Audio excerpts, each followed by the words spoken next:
এ দুনিয়ার মুসলমান, কেন সুদ খায়া তুমি মায়ের সঙ্গে জেনা করতেছ?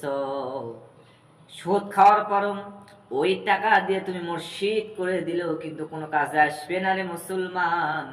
এমনকি ওই টাকা মাদ্রাসা করে দাও, এমনকি যদি হজ করো তাও কিন্তু কবুল হবে না। এমনকি মায়ের সঙ্গে জেনা করতেছো।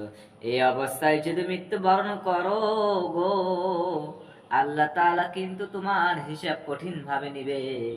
এখনো ফিরে আসো মুসলমান, আল্লাহ তাআলার রাস্তায় চলো, সঠিকভাবে চলো। একটু কম খাও, কিন্তু সুদ খেও না, মায়ের সঙ্গে আর জেনা করো না। এই অবস্থায় মৃত্যুবরণ করলে জান্নাত তোমার নসিবে জুটবে না রে যুবক। পাঁচতলা মসজিদ করে দিলেও কিন্তু কোনো কাজে আসবে না, এমনকি মাদ্রাসা করে দিলেও কোনো কাজে আসবে না, এতিম মিসকিনকে খাবার দিলেও কিন্তু কোনো কাজে আসবে না। এই জন্য বলে সঠিক